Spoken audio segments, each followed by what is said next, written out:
खुदा आपको बरकत देना चाहता है। आपके हालात जैसे भी हों, आपके गुनाह कैसे भी हों, कितनी दफा ही आप गिर गए हों, भले आप अपने बारे में कुछ भी महसूस करते हो और आपकी जिंदगी में कुछ भी क्यों ना हो रहा हो, खुदा हाथ के मुतलक है और वो आपको बरकत देगा। सॉरी, मैं बार बार यूं नजर कर रहा हूँ, चीजें मैंने लिखी हुई है, मैंने कहा कोई एक भी मिस ना हो जाए। अब आप ईमानदारी से बताइएगा, कितनी दफा आपने बयान सुना है जो मैंने अभी भी कहा है, और कितने प्रीचर्स इसी तरह से बोल रहे हैं। जाहिर सी बात है, ये पैगाम जरा दिल को लगता है कि नहीं, अच्छा लगता है कि हाँ हम बरकत हो, हमें बरकत मिले, हमें ये हो। लेकिन मेरा ये सवाल है, क्या बरकत का मतलब यही है कि हमारे पास पैसा होगा और हम लोग अमीर होंगे? इसका मतलब ये होगा कि हम सेहतमंद होंगे और भरपूर जिंदगी गुजारेंगे? क्या इसका मतलब ये होगा कि हमें कभी मसाइल और मुश्किलात का सामना नहीं करना पड़ेगा? क्या इसका मतलब ये है कि जिंदगी बड़े ही हमवार तौर से गुजर जाएगी? आप सबके सरप्राइज के लिए मैं बताना चाहता हूं कि ऐसा नहीं होगा। चलिए इस पे बात करें।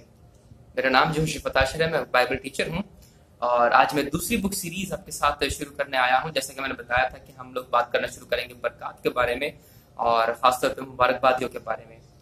इस कोर्स में जो मुताला करेंगे वो ये है, turning your heart towards God. अभी हमारे पास उर्दू में नहीं है, बट वी होप सो कि ये उर्दू में ट्रांसलेट हो जाएगा। फिलहाल इससे बड़ी बुक मौजूद है हमारे पास, पहाड़ी बाज, हम उसका मुताला कर सकते हैं।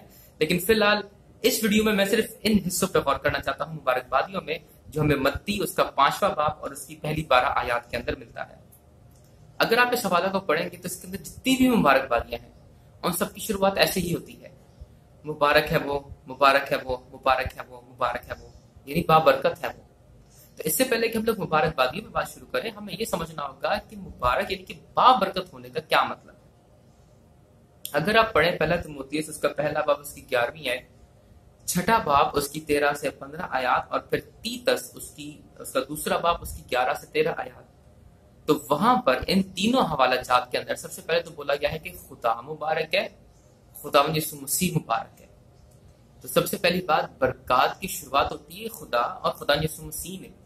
पैसों में बरकत नहीं है, किसी और चीज में बरकत नहीं है, बरकत खुदा में है, खुदावंद यीशु मसीह में है। इससे आपको यह पता चलता है कि ये खुदा की खसूसियत है, ये खुदा का किरदार है। सो खुदा अपने किरदार में मुबारक है, बाप बरकत है, उसमें तमाम बरकत है। और इसका मतलब ये है कि जैसे कि मैं बोल चुका हूं, हमें हमारी तमाम बरकत खुदा में मिलती है। अब बाबरकत या बरकत का मतलब क्या है, इसके लिए आपको कुछ पुराने अहदनामे के हवाला जात देखने पड़ेंगे, खासतौर पर जबूरों में। मैं चंद हवाला जात आपको दे देता हूँ। पहला जबूर उसकी पहली 2 आयात, 32वां जबूर उसकी पहली 2 आयात, फिर 34वां जबूर उसकी 8वीं आयत और 65वां जबूर उसकी 4थी आयत। तो वहां पर ये लिखा हुआ है, मुबारक है वो शख्स जो खताकारों की मजलिस में शरीक नहीं होता। अब वो खताकारों की मजलिस में शरीक नहीं होता तो वो रास्तबाजों की मजलिस में शरीक होता है, तो वो रास्ती करता है। ये बहुत इंपॉर्टेंट बात है। अब इससे वो बाबरकत कैसे हो जाता है?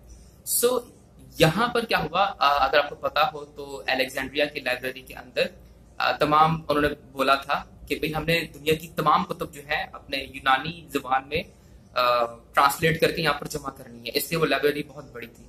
तो वहां पर फिर बाइबल की भी ट्रांसलेशन की गई थी और फिर वहां पर उसका यूनानी तर्जुमा रखा गया था। पहले इब्रानी में था, यूनानी में पुराने अहदनामे का तर्जुमा किया गया, जिसको हफ्तादी तर्जुमा कहा जाता है। सेप्टाजेंट सेप्टा से निकला है क्योंकि 70 यहूदी बुजुर्गों ने ऐसा किया था, जिनको इब्रानी यूनानी बड़ी जबरदस्त आती थी, उन्होंने ऐसा किया था। उसके अंदर जब उन्होंने इब्रानी का ये लफ्ज मुबारक ट्रांसलेट किया तो उन्होंने यूनानी का लफ्ज मकारियोस इस्तेमाल किया। मकारियोस का मतलब क्या है? मकारियोस का मतलब ये नहीं है कि बंदा बहुत अच्छे हालात में है या उसके हालात बहुत खुशगवार है, बल्कि इसका मतलब है जिस पर खुदा के करम की नजर है। इसका मतलब ये कि अगर कोई शख्स अमीर है और उसके पास पैसा है तो ये नहीं कि वो बाबरकत है। ऐसा ना सोचें आप कि उसके पास बरकत मौजूद है। अगर कोई शख्स गरीब है तो उसका मतलब ये नहीं है कि उसके पास बरकत नहीं है, बल्कि बात क्या हो रही है, जिस पर खुदा के करम की नजर है। वो अमीर भी हो सकता है, गरीब भी हो सकता है, दोनों हो सकते हैं। लेकिन अहम बात क्या होगी, खुदा के करम की नजर किस पर होगी? उस पर होगी जो खताकारों की मजलिस में नहीं बैठता बल्कि रास्तबाजों की मजलिस में बैठता है। अब काफी लोग जो है ना अमीर पर ही चूना उछालना शुरू हो जाते हैं, गंद उछालना शुरू हो जाते हैं कि भाई ये जो है ना ये है ही बुरा बंदा। साफ सीधी बात है, अगर अमीर होना या पैसा बुरी बात है, जो भी आपसे कहते हैं ना, उसको बोले कि आप अपने पैसे जो है ना जेसी भाई को लाके दे दें, या हुस्न भाई को लाके दे दें, उनको बड़ी जरूरत है। पैसा बुरी बात नहीं है, पैसे के मुतालिक आपकी दिल की सोच क्या है।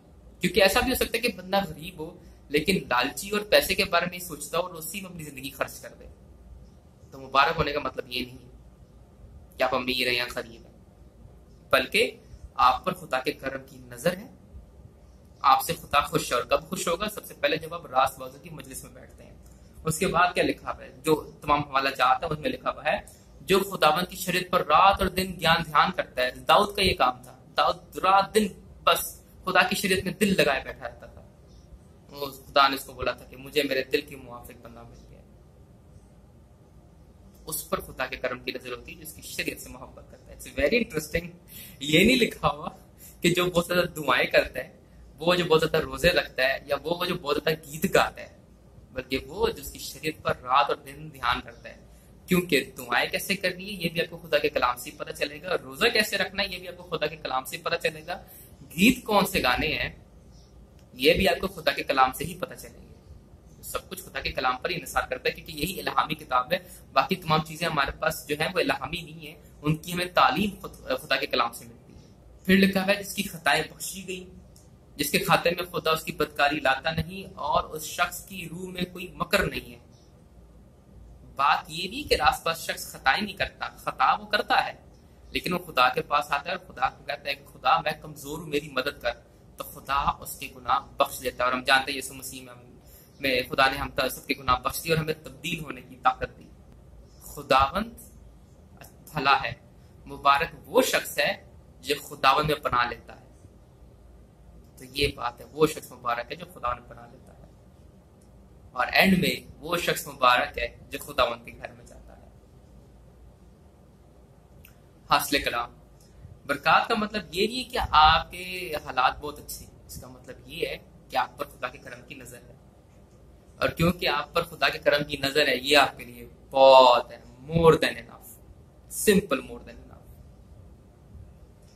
इसका मतलब अब जिस भी हालत में आप बाबरकत है और आप खुश हैं और आप इत्मीनान में हैं, क्योंकि आपका इत्मीनान खुदा में है। और इत्मीनान किस में मिलता है? खुदा की शरीयत में।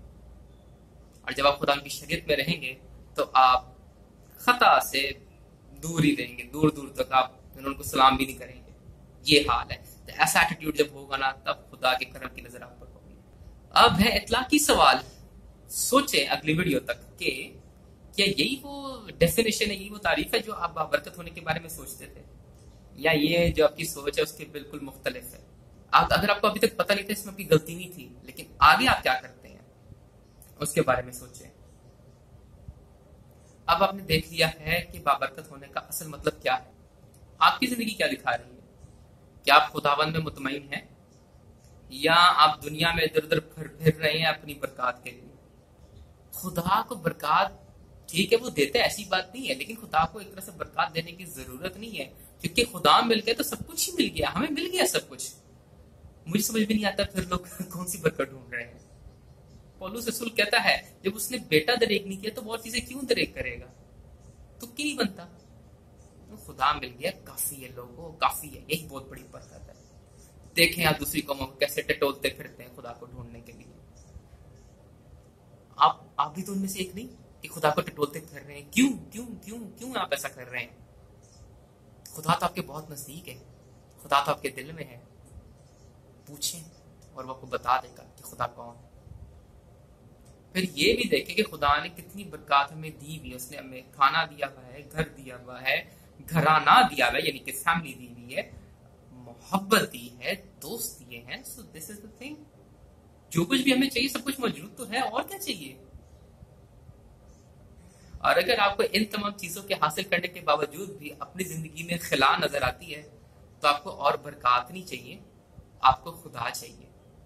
आप खुदा के पास आए कि खुदा मेरी जिंदगी में तेरा दिया हुआ तो है, तू नहीं है। क्या आप खुदा को पुकारेंगे? क्या आप उसकी मौजूदगी का तजुर्बा कर सकें? फैसला आपके हाथ में है।